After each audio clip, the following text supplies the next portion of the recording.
Back to the subject of reaction. You have prayed, you have affirmed, you have read the books and underlined the bravest lines, you have analyzed your childhood, your diet, your neighbors, and then, for good measure, tightened your will around the throat of the problem, and this kind remains. You see, it looks at your tools and smiles.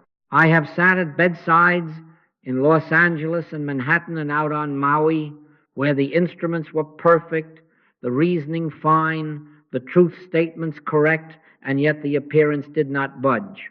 Lord, why could not we cast him out? And the answer rings across the centuries, not as a rebuke, but as a revealing. This kind goeth not out, but by prayer and fasting. Now listen, the measure of our faith is not our words, it is our reaction. Judge not according to the appearance, but judge righteous judgment. If the stomach tightens or the mind races, or we feel compelled to reach for one more statement as if it were a club, we are on the ground of the appearance, feeding it with the very attention that keeps it in play.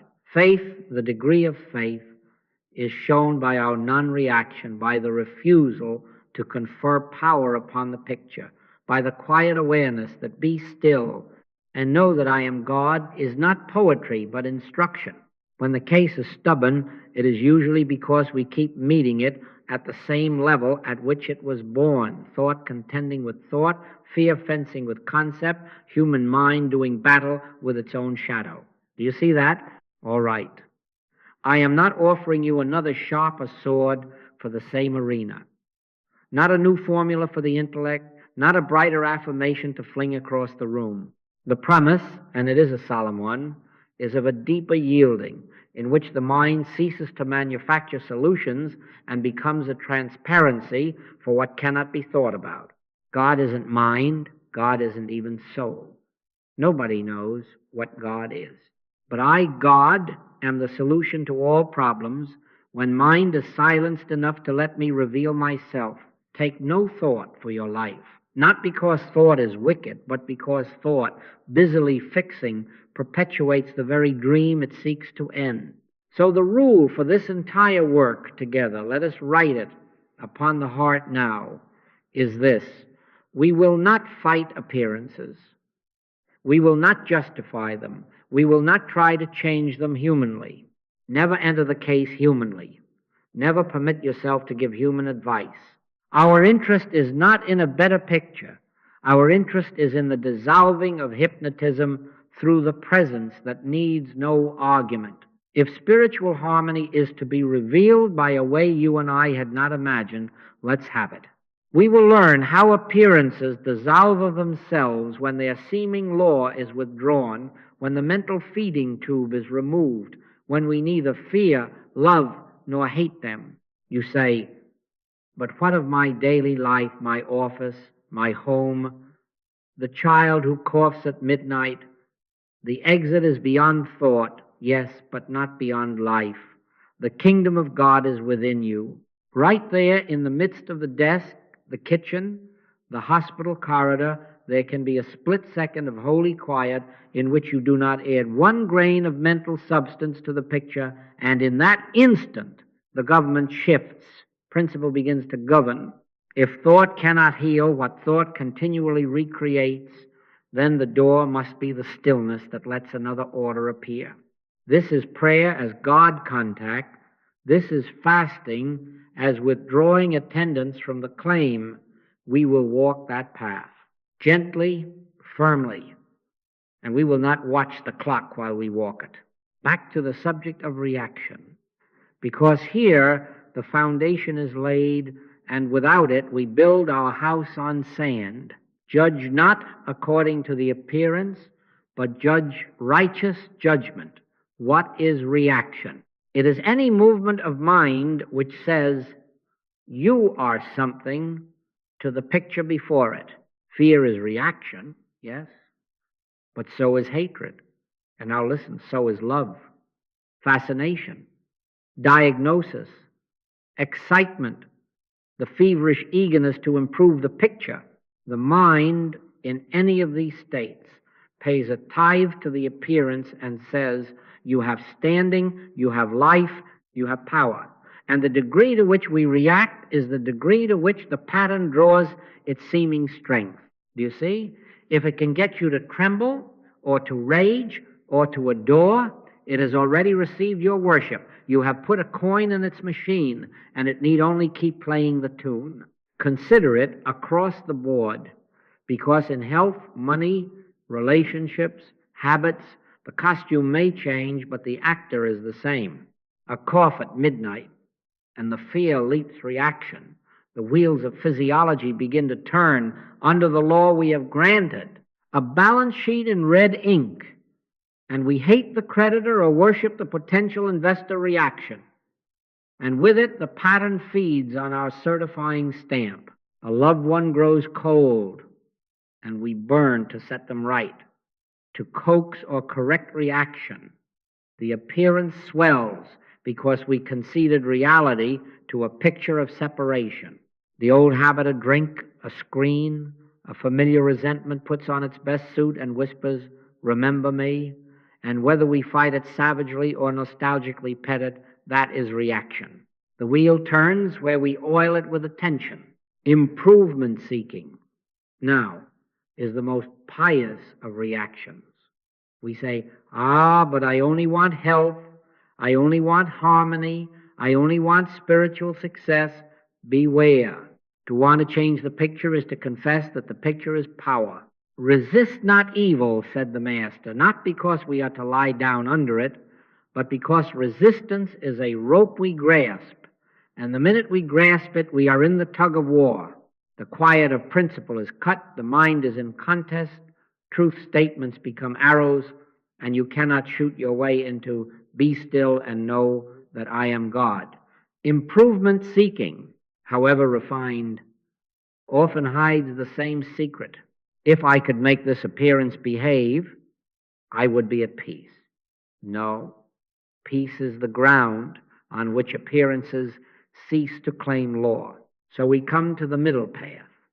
Neither fear, love, nor hate any appearance. Do not shudder before it. Do not kneel to it.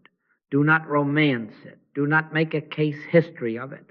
Let not your heart be troubled is another way of saying, do not let the picture enter your sanctuary. Meet it as the Master met the wilderness suggestions. Get thee behind me, Satan. Not a person behind me, not an organ behind me, not a bank account behind me. Temptation as suggestion, impersonally recognized, dismissed without ceremony. We are not Stoics here. We are not saints of indifference. We are learners of a law. The pattern strength is proportional to our reaction, and when reaction dissolves, its seeming authority has no seat from which to rule. Now, how do we practice this in the day? The child coughs, and you notice the first flutter of fear, that is the moment to fast from mental movement, not to seize a sword of statements and slash at the cough, but to refrain from feeding it.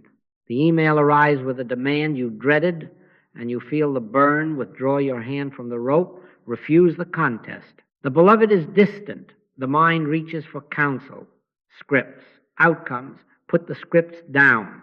Stand a moment in the wilderness without bread made from stones, and stand still and see the salvation of the Lord.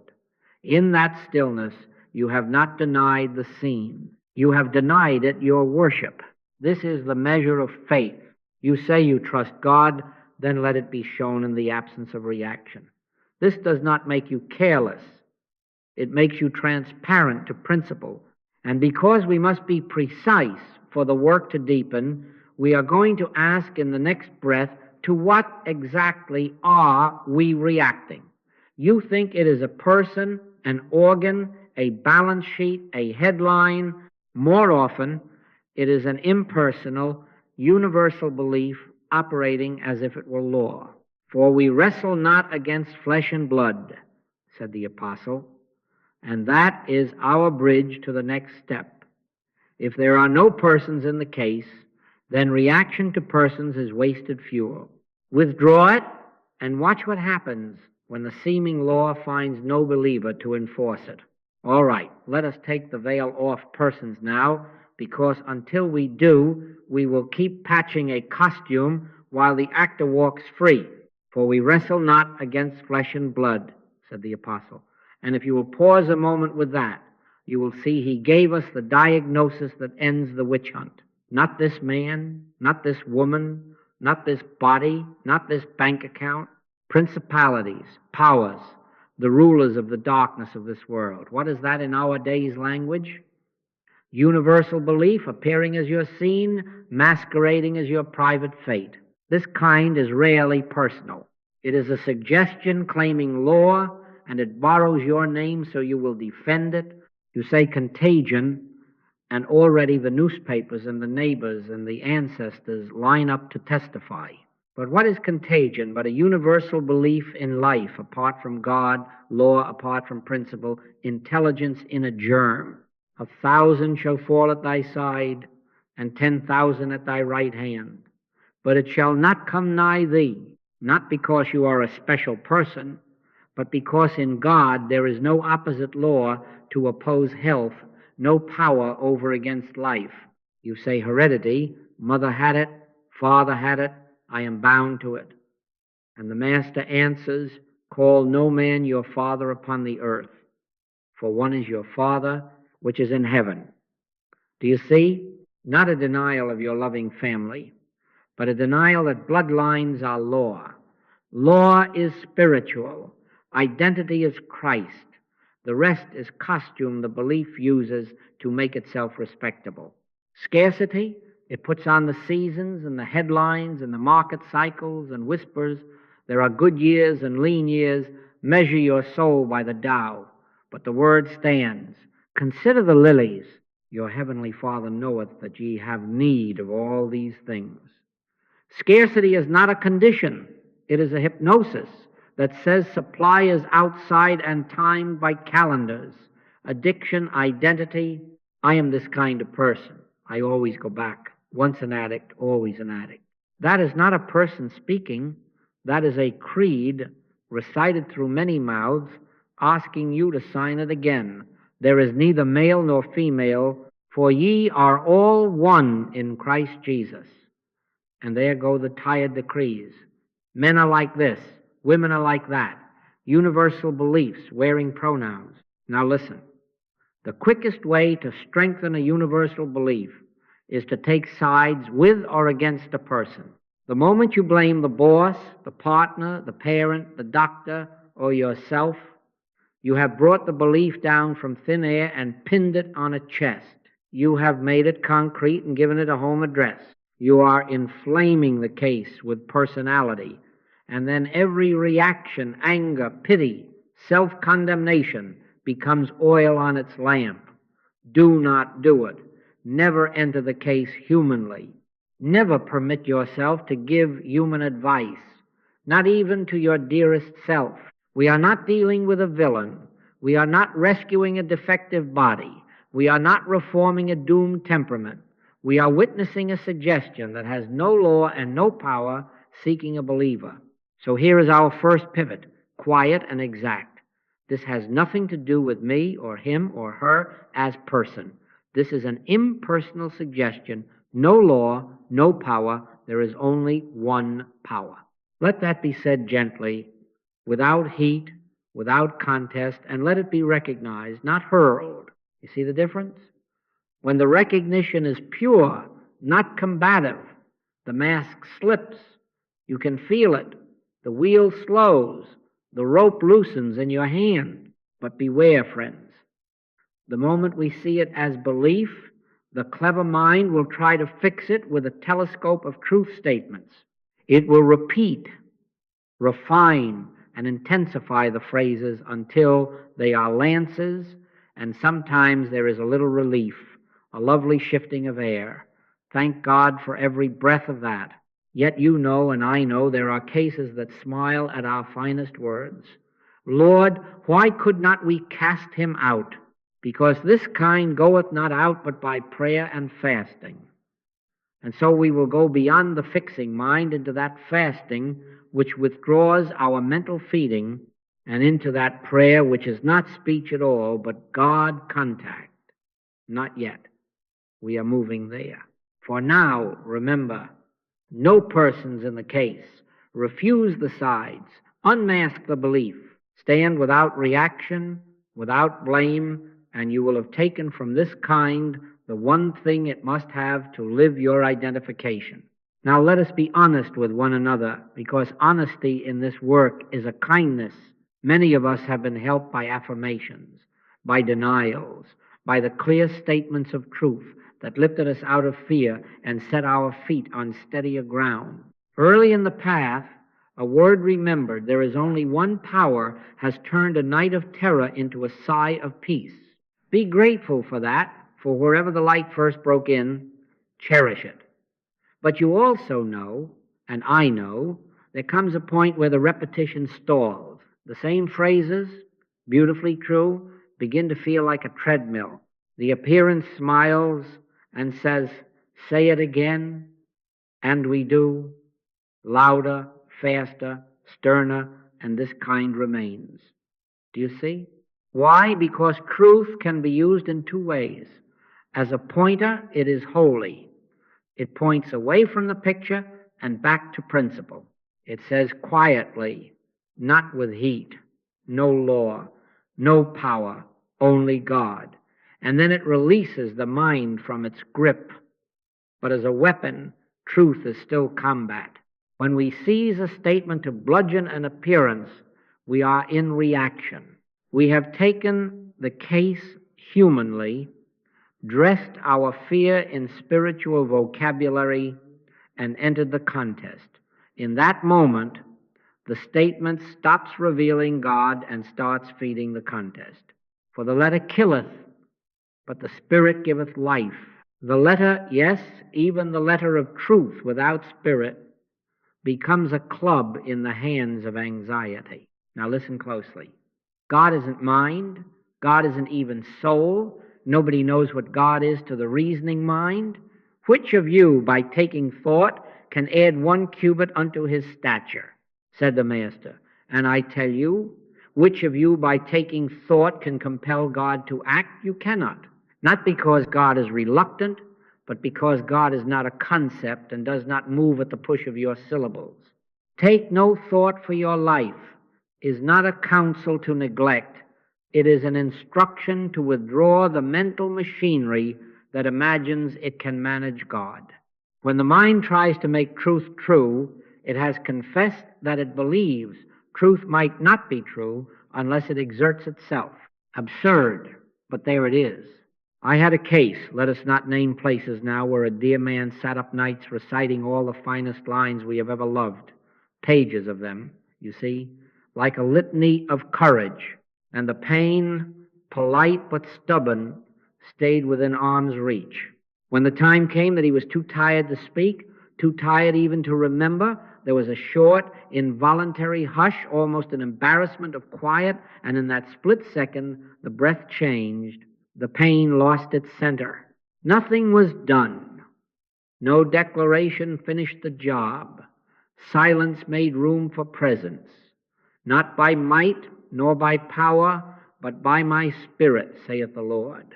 So learn to tell the difference. If a statement rises like a gentle bell and turns you from the picture to the presence, receive it, rest in it, and let it fade into quiet. But if you feel heat, strain, timing, contest, if you catch yourself checking the calendar or measuring the symptom after each recital, put the sword down. You are trying to win. And there are no winners in a dream. Be still and know that I am God. It is not a flourish to end a paragraph. It is the doorway out of the wrestling ring. All right? If the mind cannot reach God by taking thought, then prayer must be something other than thinking about God. Prayer, to be prayer, must be God contact. And fasting, to be fasting, must be the withholding of our mental food from the case, even the refined food of sacred sentences. We shall not despise truth. We shall let it do what it was given to do. Point and then disappear, that spirit may appear. From here we climb the ladder, from right thinking to no thinking, until that split second of holy silence reveals what no statement, however beautiful, can manufacture. I, God, present as the only activity, the only law, the only life. Now we are ready for a ladder, because without steps the mind either runs or freezes. Let us give it rungs to walk up and then to lay down. The first rung is simple and exact. Recognize universal belief and depersonalize the case. Never enter the case humanly. Never permit yourself to give human advice to yourself or another. You see, the instant you say, my ulcer, his temper, their greed, the rope is in your hand and you are already pulling. Instead, quietly acknowledge, this is not person, place, or thing. This is impersonal suggestion, a universal belief seeking a believer. For we wrestle not against flesh and blood. Say it without heat. No law, no power, only God. That alone loosens the knot of reaction. The heart stops chasing a culprit. The mind releases the witch hunt. Fewer persons, less reaction. The second rung, drop theology as a mechanism. Do not make your beautiful truths into levers and pulleys. The letter killeth, but the Spirit giveth life. You need not discard truth. You must refuse to use truth. Never desire to change appearances. Let your finest statements be pointers, not tools. Let them turn you from the picture to the presence and then dissolve. Neither in this mountain nor yet at Jerusalem, but in spirit and in truth. You see, not place, not method, not timing, spirit. When the mind accepts that God is not a gear to be turned, God isn't mind, God isn't even soul, nobody knows what God is, argument subsides. Less argument, less reaction. The heat goes out, the ears begin to open.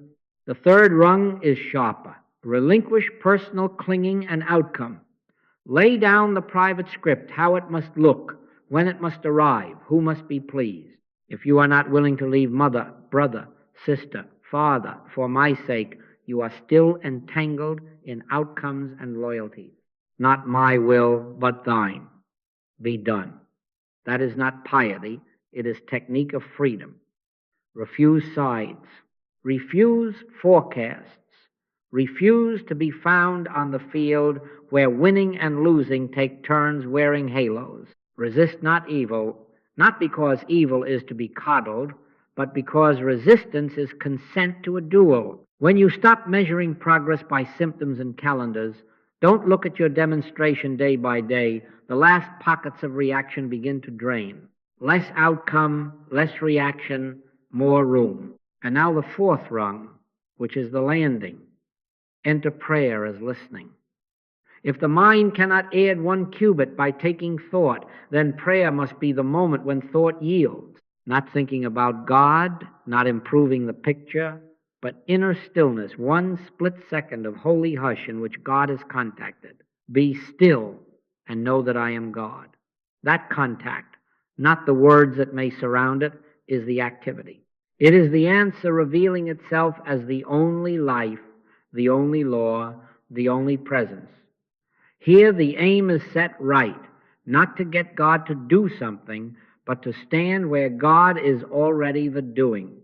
I, God, am the solution to all problems. And when contact is made, even briefly, reaction has no foothold. The government shifts, principle governs. Do you see how each rung is a reduction? Less personhood, less argument, less outcome, until there is hardly a you left to react, only a transparency through which presence announces itself. This is the maturation from right thinking to no thinking, from correction to yielding, from the letter to the spirit. And because we must be faithful to our teacher's clarity, we must add the capstone word he gave when the disciples' tools were not enough. This kind goeth not out but by prayer and fasting. Prayer we have begun to define as God contact. Fasting, we will find, is the withholding of every mental feeding of the case, even the polished kind. Not starvation, consecration, not passivity, holy availability. We will take that up next, and we will not take it religiously. We will take it as practice right here where you live, so that the hard case has no place to stand and presence has all the room it needs. Now listen, because if this word is to have any life in it for you, it must be heard in the place where words end. Prayer, in this way of living, is not pleading, not persuading, not the polite recital of truths we hope will stir the heavens. When thou prayest, enter into thy closet, said the Master. And when thou hast shut thy door, pray to thy Father which is in secret. The closet is not a room, and the door is not wood. It is the inner sanctuary where the traffic of comment stops, where the mind no longer reports on conditions or tries to improve their manners. Prayer is not our approach to God. Prayer is God's approach in us. It is receptivity. It is listening. Nobody by taking thought can contact God. There must one split second of holy silence. You see, you can speak a truth that turns you. There is a place for that. But the turning must be into quiet. The Lord is in his holy temple. Let all the earth keep silence before him. Not because God is fragile, but because thought is noisy. Thought crowds the sanctuary. Thought wants to serve, to fix, to help, and so it hums, it sums, it compares. Prayer begins when that humming stops, when the mind, respectable and diligent as it is, concedes the floor. Be still and know that I am God. Not know that a sentence is correct. Know that I am is present, and the knowing is not intellectual. It is recognition without word. This is not might, it is not power, it is spirit. Not by might nor by power, but by my spirit, saith the Lord. Do you want to know how it feels? Not fireworks, not the thrill that leaves a residue of fatigue, not the sentimental tear.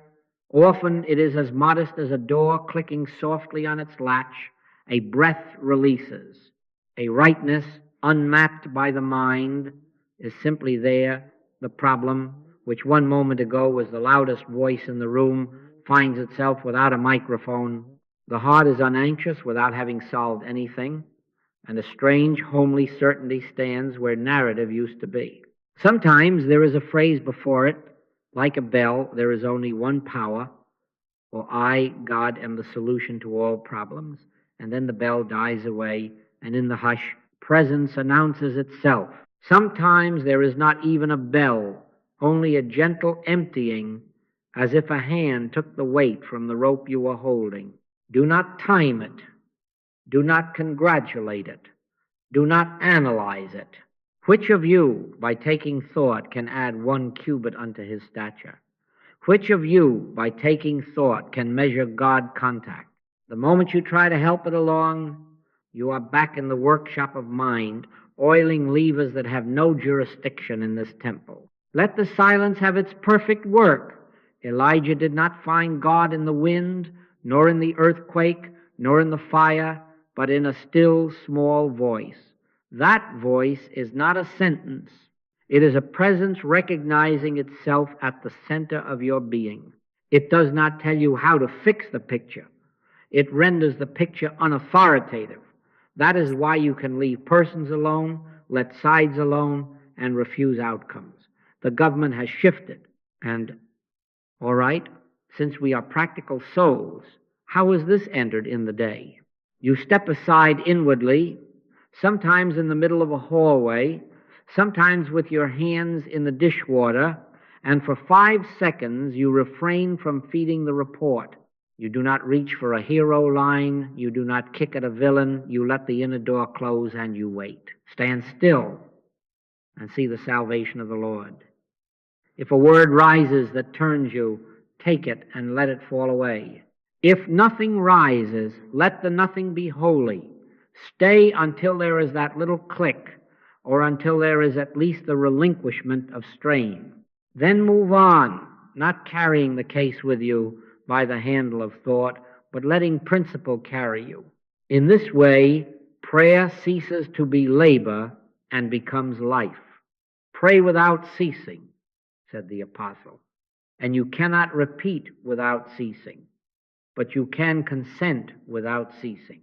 You can live with the inner door ready to close at a breath, live as one who is easily hushed, and the fruit, first the inward release, then on divine timing the outward peace. Do not watch for it. Do not set a calendar at the feet of God. Let maturity bring to light.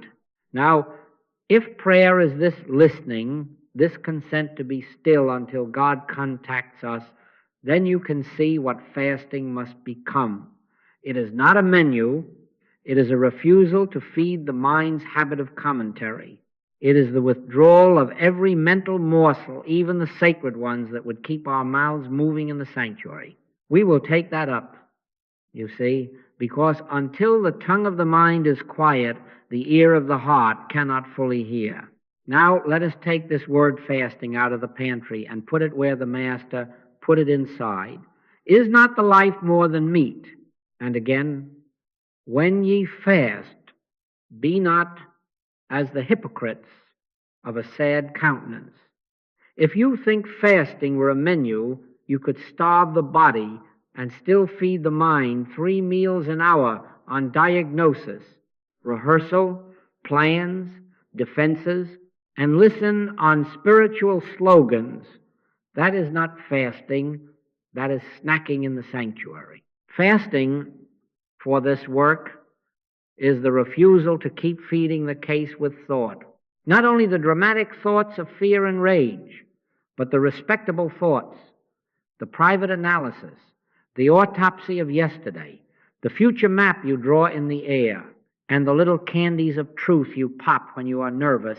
This kind, said the teacher, this kind that laughs at our finest statements, goeth not out but by prayer and fasting, by contact, and by quieting the appetite of the mind. Here is the advanced twist that will save you months. In the hard case, you may have to forget all the truth you ever knew, just long enough to stop using truth as a shield. Not to betray truth, but to let truth be. Truth instead of your device. You see, when the mind quotes scripture or our finest lines to hold back a symptom, to argue down a relative, to check a bank account, that is feeding. It is glamorous feeding, but it is feeding. The letter killeth, but the spirit giveth life. The letter, applied as a barricade, nourishes the contest. Spirit, received in silence, ends the contest by removing the field. Never desire to change appearances. Never enter the case humanly. Lay even your right thoughts on the altar for 1 honest minute and discover whether you have been leaning on phrases or upon God. Revelation is not recitation. Revelation comes as impartation within sometimes a bell that rings once and is gone, sometimes the hush for which there is no synonym. Recitation is the wheel that splashes the same water noisily with the sense of virtue. I knew a woman who, in perfect sincerity, kept a folded paper of golden sentences in her dress and touched it as the pain rose, whispering them like a password at the palace gates. Sweet, devoted, and hungry, she grew weary in the fight, and one evening, too tired to mouth another word, she fell into an unplanned stillness, no prayer at all by her definition, and the next breath was another climate. Be still and know that I am God. She did not make God present by any syllable. Presence revealed itself when the syllables rested. Let us be practical and plain, because without clear edges the mind will smuggle its snacks into the temple. In this fast there are boundaries. No inner arguments with yourself. No trying to persuade yourself that the symptom is not there. No bargaining with God. No monitoring. Do not lift the lid every 5 minutes to see if the seed is sprouted. No mental conversations with absent people. Not the clever speech you will deliver, nor the perfect answer you should have given. No rehearsals of outcomes, no reliving of injuries. No reading the body like a headline and then annotating it. Take no thought for your life, not as neglect, but as a command to pull the plug on mental commentary. Set your affection on things above, which in practice means let the mind fall below the horizon and give the floor to silence. How to do it in the thick of day. The symptom pricks, or the email lands, or the face you dread appears in memory. Do not reach for a sentence as a sedative. Withdraw the hand that would feed. Close the inner door gently, without a slam, and let there be the simplest waiting. If a word rises, let it be a pointer, and then let it go. If no word rises, let the holy nothing be honored. When the mind rushes back, and it will, do not scold, simply fast again. You are training appetite to cease. How long? Until there is that click, or until there is at least the release of strain that says the rope is not in your hand. They that wait upon the Lord shall renew their strength. Waiting is not soaking. It is fasting from the very habit of mental feeding that kept the case in business. Do you see then? This is not blankness for its own sake, not some superior stoicism. It is disciplined non-reaction that prepares the atmosphere for the word within. Prepare ye the way of the Lord. Make his paths straight. The crooked path is the mind darting to and fro with commentary. The straight path is the cleared silence in which God can come as God, not as an improved thought. When you fast in this manner, you do not starve yourself, you starve the suggestion of your worship. And with its food withheld, your reaction, your argument, your outcome, the suggestion wanes. Not because you fought it, but because it found no believer to employ it. All right. Let this be your consecration for the difficult hour. Withhold every mental morsel, even the true ones, until truth is not spoken but revealed. Then, when prayer occurs, not thought, but God contact, the activity is no longer yours. Not by might, nor by power, but by my Spirit, saith the Lord. That Spirit will have its perfect work, first as inward rightness, then on its own calendar as outward peace. We will take up what this looks like as a daily fast of non-reaction, neither fearing, loving, nor hating any appearance, so that principle alone governs the scene. All right? Let us put shoes on this and walk it through the day. The daily fast is not exotic, it is non-reaction. When the appearance presents itself an ache, a report, a headline, a face you do not wrestle, you do not dramatize, you do not consent by fascination. We are on the middle path when we neither fear, love, nor hate any appearance, neither condemn nor justify, neither rush nor delay in panic. If thine eye be single, thy whole body shall be full of light. The single eye looks straight through the costume and declines to bow, declines to cheer, declines even to hiss. It says quietly, appearance, and then it returns to the closet. Be still and know that I am God. Not be strong, not be clever, be still. You see, fear is obvious. It flares up and hammers at the heart. But love of appearances is just as reactive. We fall in love with numbers rising, with compliments, with the smooth day, and then we are bound to their opposites. The market smiles and we call it supply. The lab report smiles and we call it life. The applause breaks and we call it worth. Do not feed on any of it. Man shall not live by bread alone, but by every word that proceedeth out of the mouth of God. Bread, good or bad, on the surface is still bread. The word is inner and is God alone. So when the good report comes, bless God, not the paper. When the bad report comes, bless God, not the paper. Middle pair. neither fear, love, nor hate. How to see without reacting? Acknowledge the claim as appearance impersonal, a universal belief seeking a believer, and stop there. Do not argue it down. Do not paste verses over it. Do not pick it up to examine the seams. Resist not evil, not because you are to become a doormat to shadows, but because resistance feeds a duel that exists only as long as you show up for it. Say inwardly, without heat, no law, no power, only God. If that helps turn you, and then let the words fade. Shut thy door, wait, stand still, and see the salvation of the Lord. The stillness is the fast. The contact when it comes is the prayer. Now a tender place where many stumble. We react to our own reaction. Fear flickers, anger sparks, and immediately the accuser in the mirror says, aha, faithless. That is not the spirit. That is another appearance. Fasting includes refusing to feed guilt and discouragement. There is therefore now no condemnation to them which are in Christ Jesus. Start over at once, without self-punishment, as many times as it takes.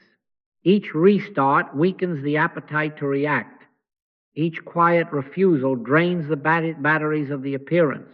You are not earning God's attention by perfection. You are learning to give attention to God by consent.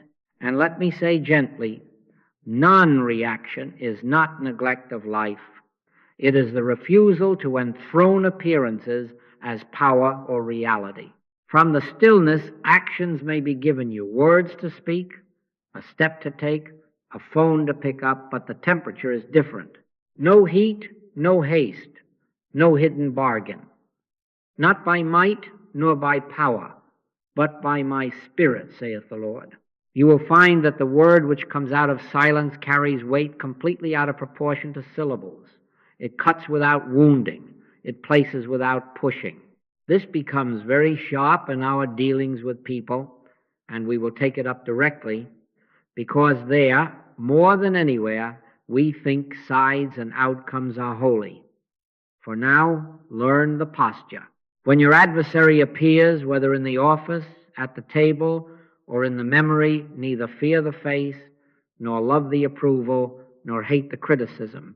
Do not condemn, do not justify. Do not rush to fix, do not delay in sulking. Principle, not personality, is your north. Judge not according to the appearance, but judge righteous judgment. Righteous judgment is not a verdict on a person. It is a recognition of God as the only cause, law, and life in the midst. So here is your daily fast in one movement. See the appearance and deprive it of reaction, neither fear, love, nor hate.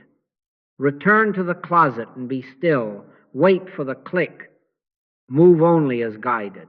Do that in 10-second intervals across an ordinary day, and you will have withheld the one food this kind must have your consent. Presently you will notice an inward rightness that is independent of reports, and then, on God's calendar, the outer will follow suit. We will go farther now into the field where sides beg for your loyalty. There we will let principle, not outcome, govern the scene. Now we step into the field where loyalty shouts and banners fly home, and office, boardroom, and kitchen table, and here I must be very plain. You are not sent to make your side win. You are sent to witness spiritual harmony. Do you see that? The moment you take a side, even if you believe it to be the noble one, you have fed the case with two powers, good and evil, victim and offender, and you have postponed the recognition of Christ as the only identity present. Judge not according to the appearance, but judge righteous judgment. Righteous judgment is not a verdict for your tribe. It is the capacity to behold principle where the senses report collision, to refuse personalities, and insist silently on God as the only cause, law and life in the midst. It would be very easy in a labor dispute to nod solemnly toward the men on the line and hiss at the suits, or if they have hired you to paint the Union as devils and the ledger as Scripture, don't do it. Not even the side that hires you gets your allegiance. Your only allegiance is to principle. The battle is not yours, but God's. I have stood in such rooms, voices hot, numbers weaponized, and watched the atmosphere change, not by argument, not by clever compromise, but by a quiet refusal to enter the case humanly, silently, without moving a muscle of opinion. I have known. I am not dealing with persons. I am beholding God's government where human sense sees conflict. And in that knowing, someone who came to win learns to hear. Someone who came to crush begins to soften. A third way, unimagined on the agenda, appears as if it had been waiting in the hall. Now, in the house, it is the same, and I know this is tender. Spouse and spouse, parent and child, brother and brother, history dripping from the walls, each one with a scrapbook of injuries that can be produced at a moment's notice.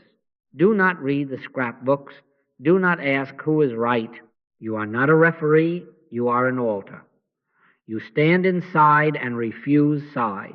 There is neither Jew nor Greek, bond nor free, for ye are all one in Christ Jesus. That is not a social program. That is spiritual fact. If you will sit in your chair, close the inner door, and let the noise of rightness die, you will find yourself beholding not two personalities with opposing wills, but one life revealing its own government. Sometimes that government blossoms as reconciliation, words given in silence that place without pushing. Sometimes, and let us be adult about this, sometimes separation is the spiritual unfolding. If spiritual harmony can only be achieved through separation, let's have it. We do not dictate the scene. We consent to principles' governance of the scene. Taking sides is mental feeding. It keeps the contest funded by your attention. Every inner speech you deliver to the absent offender, every timeline you build to prove innocence, every forecast about how it must end, these are morsels tossed to this kind, and it grows fat on your righteousness as quickly as on your rage. Fast from it. Neither condemn nor justify. Neither love nor hate the appearance. Resist not evil, which means refuse to be conscripted into its duel. Inwardly take your stand. I am not dealing with persons. I am beholding God's government where human sense sees conflict. If a sentence rises to turn you there, take it. Then drop even that and wait. Be still and know that I am God. Make room for surprise. The mind, when it is hot with outcomes, is blind to inventions of grace. It knows only victory and defeat. But in the stillness, forms that satisfy no one's pride and meet everyone's real need are born. A contract that is not a compromise but a new basis. A parenting plan that honors children rather than adult egos. A quiet parting that carries more love than years of frozen cohabitation. Where the Spirit of the Lord is, there is liberty. Liberty from the need to be seen as right. Liberty from the terror of being thought wrong. Liberty from the bondage of having the future resemble your design. And, all right, because we are impatient creatures, let me say what must be said to save you from discouragement. Do not time God.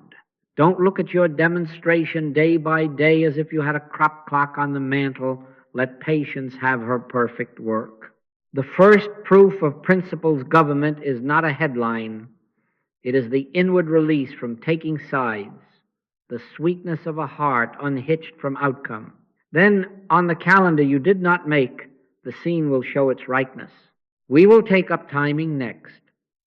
For the mind, deprived of its snacks, will beg for hourly proofs, but you, fasting and praying, will learn to live by a deeper clock and to trust the unseen shift that is already underway. Now we must rescue you from the most pious form of reaction there is, result watching. Do you see that checking the symptom, measuring the piece by the clock, narrating progress to yourself every hour Is still the mind trying to keep the reins? Which of you, by taking thought, can add 1 cubit unto his stature?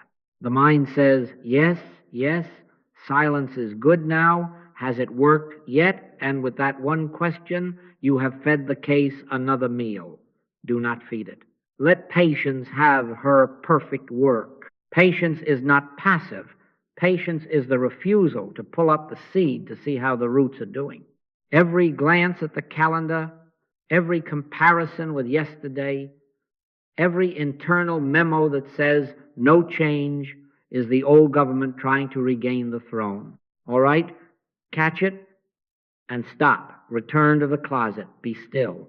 Think like a gardener, because Spirit has given us a universe that preaches maturity. First the blade, then the ear, after that the full corn in the ear. Do you see the order? Not because God doles out good in slices, but because consciousness has a pace and we are schooled by it. I have told you before, Saul of Tarsus did not thunder forth the day after the light struck him to the ground. There was a season of interior becoming years before the ministry bore its public fruit. To everything there is a season, and a time to every purpose under the heaven. Do not hurry the season, and do not sulk in it either. Let the sap do what sap does. Your part is not to count days. Your part is to keep the atmosphere right. Non-reaction, inner quiet, no sides, no outcomes, and consent to be hushed several times an hour. We love drama, ecstasies, flashes, fireworks, but steady practice will carry you farther than any eruption. 10 times a day for 15 seconds each, withdraw the hand that would feed the case. Shut the inner door gently and wait. If a phrase rises to turn you, receive it and let it sink. Do not chew it. If nothing rises, let the holy nothing have the floor. Refuse to rehearse the grievance. Refuse to predictate the outcome. Refuse the hourly audit of your demonstration. In your patience possess ye your souls. You will discover that the first evidence of spiritual activity is not the newspaper headline, it is the unhooking of your heart from watching. A softness where strain was, a readiness to bless where argument used to be. The inner climate warms long before the green tip breaks the soil. I knew a man, Los Angeles, who woke each dawn to examine his body as if it were a bulletin board. By noon he had written a novel of prognosis, and by dusk he had cast the film. He was a sincere seeker, and he was exhausted. The day we took the calendar out of his hands and gave him minutes of silence instead of hours of management, the weather changed inside first. For 3 days, nothing on the surface moved, and he did not peak. He fasted from peaking.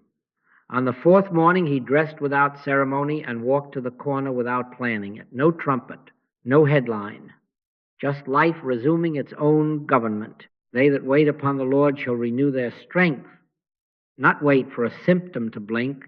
Wait upon the Lord, upon that inner contact that is the only proof we honor. Normalize the gap. Between the planting in silence and the outer form, there is always a space where the only report is inward release. Treasure that space. It is the sanctuary in which belief loses law. When belief has no law to support it, the picture has no breath to animate it, and then on a calendar you did not set, the scene complies. Cast not away, therefore, your confidence, for ye have need of patience, that, after ye have done the will of God, ye might receive the promise. The will of God in this practice is not a set of deeds. It is the stillness in which God is contacted and the fast by which you refuse to feed the claim. Do that, and leave the page where the dates are printed to the one who invented time and is not bound by it. All right? Since the mind loves a handle, let me give you the plainest one, not as a stopwatch, but as a way back to the closet when this kind shows its face. See the appearance without heat. Name it impersonal, universal belief, seeking a believer, and drop the person. Withdraw the hand that would feed it with fear, argument, or even shiny truth statements. Close the inner door. Be still. Wait for the click, or at least for the rope in your hand to go slack. Move only as guided, without sides and without outcome. Then forget the calendar. Do this steadily, lightly, repeatedly, and you will live by another clock. In a moment, we will take this sequence up in detail for the immediate hour, so that when the stubborn pattern walks in today, you will know exactly how to fast from thought and pray by contact, and you will stop timing God and start consenting to God. All right? When this kind walks in today, by body, by email, by memory, do not reach for the toolbox. Reach for the pause. Step 1, pause and catch the spark of reaction as if it were a hand in your pocket. Feel the impulse to fix, fear, argue, defend. Do not judge it, identify it. That is the doorway to fasting. Faith is shown by your reaction. If the heat rises, take it as a bell, not as a failure. 1 breath, 2 at most. Peace, be still.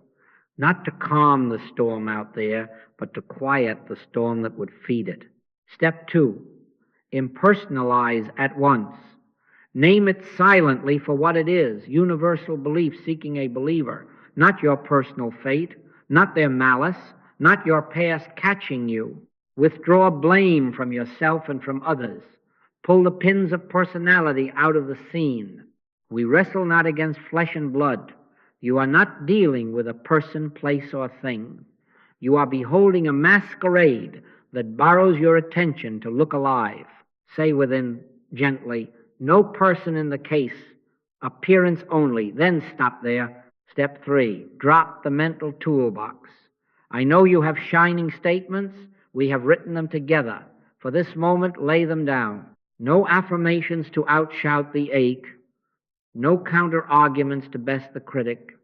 No scriptural slogans as barricades. The letter killeth, but the spirit giveth life. When you use the letter to hold the wall, you are feeding the siege. Fasting here is the refusal to feed the case with even right thoughts. Do not monitor, do not bargain, do not narrate progress. Take no thought. Let the mind go hungry for 1 honest minute. Step 4, enter listening. Shut the inner door and be still. 5 seconds if that is all you have. 20 if the grace is given. No techniques now, only consent. Thy will be done, not your will against mine, but thy will be the only will here. Reveal thyself as the very substance of this place. Or say, if a word must be said to turn you, speak, Lord, for thy servant heareth.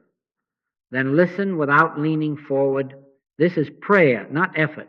This is contact, not construction. Step 5, follow what is given. It may be peace and nothing more. Accept it and do not reach past it. It may be an instruction, a word to speak, a call to make, a walk to take. Move without heat and without argument. It may be the deep quiet with no syllable at all. Honor it as the answer, because sometimes the answer is the removal of your need to answer.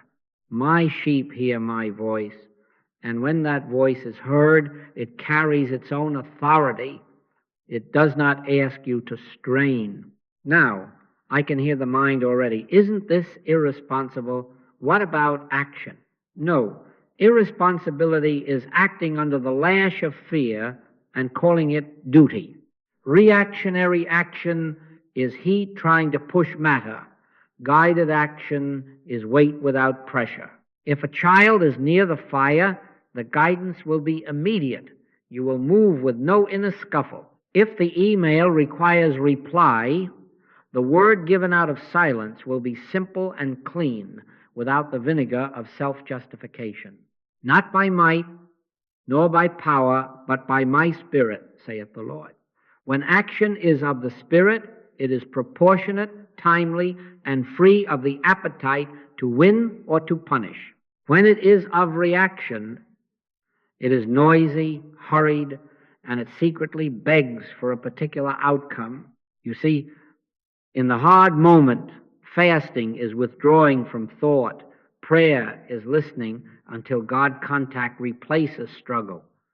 This is not neglect, it is consecration. Do it in 10-second pockets, again and again, lightly, without self-accusation. Pause and catch the spark. Impersonalize.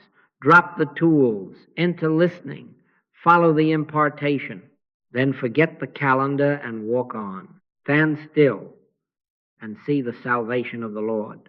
We will clear away the common misreadings next, because silence is not abandonment and fasting is not self-punishment. But if you will practice this sequence today, you will discover that this kind has nothing to eat when you no longer supply it, and that where your struggle used to be, a quiet government is already in session. All right. Let us clear the stumbling stones now, because the mind, when it hears "be still," quickly paints a picture of abandonment, and when it hears "fast," it imagines a whip. No, silence is not neglect. Fasting is not self-punishment. Silence is consent to divine government. Fasting is the refusal to feed a lie. While you are still, you are not absent from duty. You are present at the place where duty is revealed.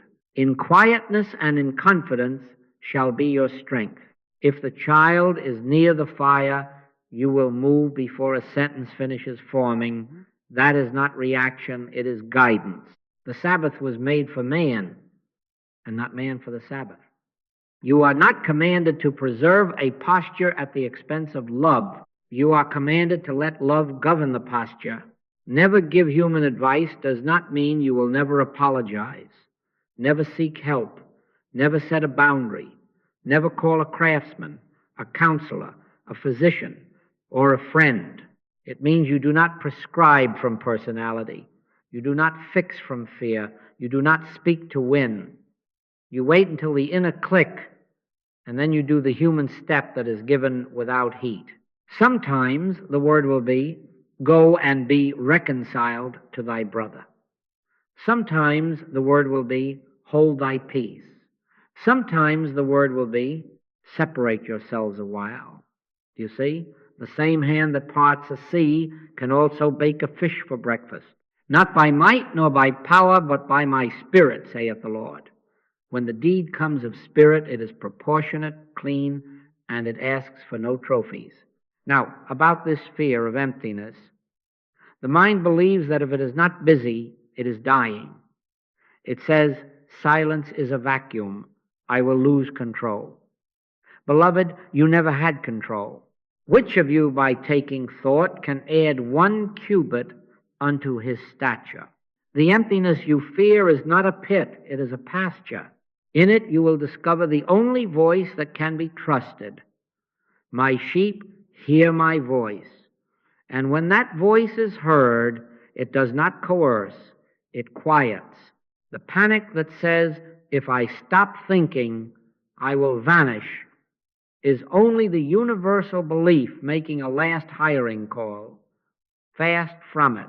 Let the inner room hold you for 10 seconds, and you will find there is presence where the noise used to be direction that does not argue, comfort that does not flatter. Fear not, little flock, for it is your Father's good pleasure to give you the kingdom. And this matter of fasting from truth statements, be very clear. We are not renouncing truth. We are renouncing the use of truth as noise. The letter killeth, but the Spirit giveth life. To stop reciting is not to betray the Word. It is to let the Word be born a spirit in you. We lay the sentences down so that the living Christ may pick them up again as its own utterance. It is the Spirit that quickeneth. The flesh profiteth nothing. The words that I speak unto you, they are spirit and they are life. When the sentence rises from silence, it is not a slogan. It is bread. When it is rattled at an appearance, it is husk, fast from husks. Fasting is not ascetic pride. You are not to whip yourself for reacting, nor starve the body to prove devotion, nor sit in a chair until your backbone protests and call it holiness.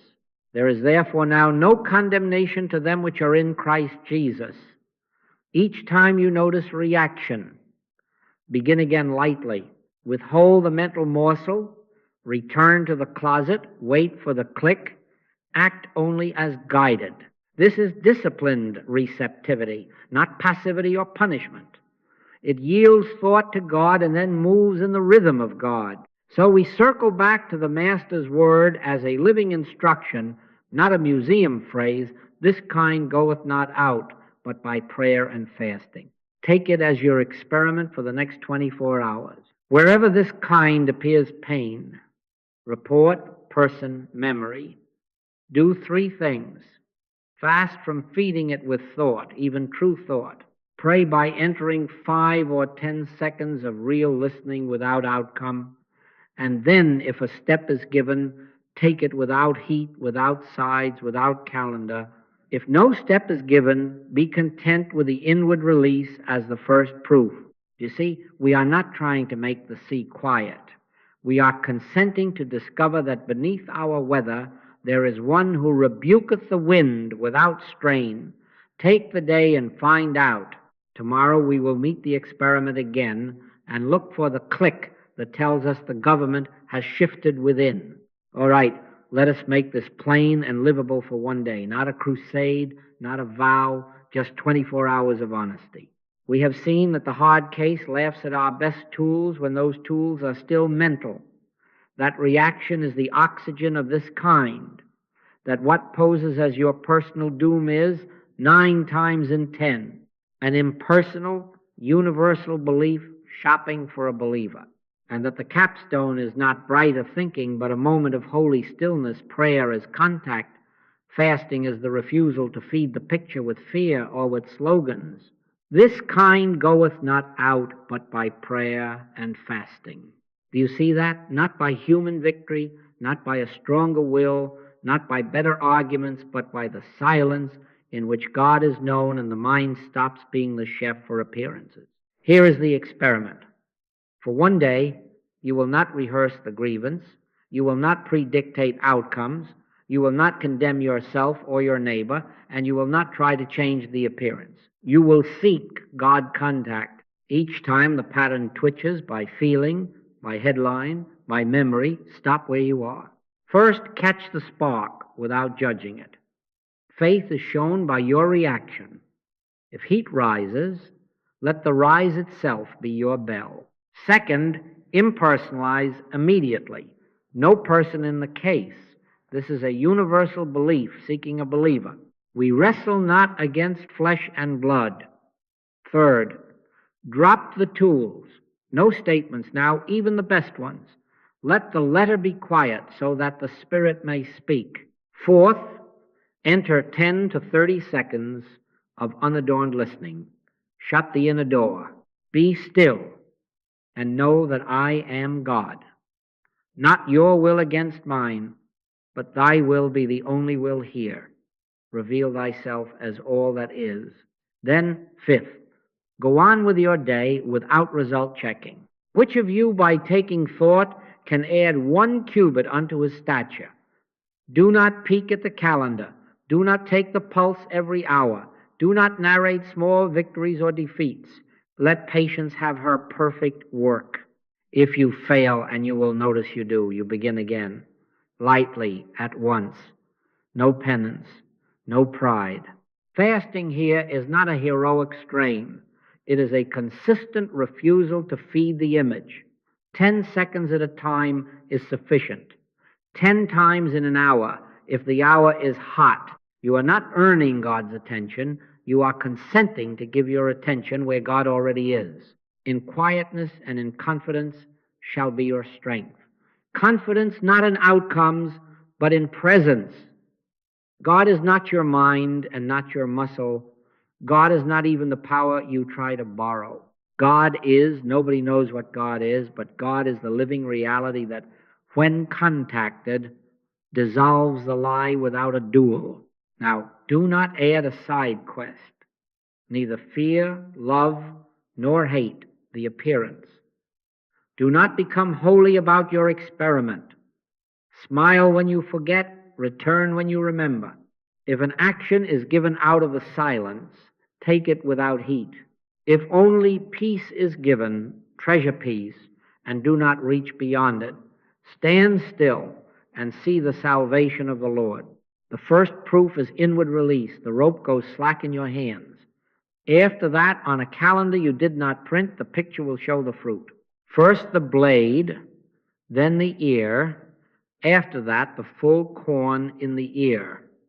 Let maturity bring to light what your mind could not accomplish. I commend to you this simple vow for a single day. I will not feed the pattern. I will fast from fear and from cleverness. I will pray by entering silence for 10 to 30 seconds as often as needed. I will neither time God nor take sides. I will act only as guided, and I will accept inner release as the first sign of government restored. If you will do this not once, but repeatedly, lightly, faithfully, you will hear again that gentle word which has met me in my own closet and in yours. In thy silence I shall come to thee. When that comes, the struggle is over, and without trumpet or strain, this kind, finding no table set for it, will simply be found no more. Peace be unto you.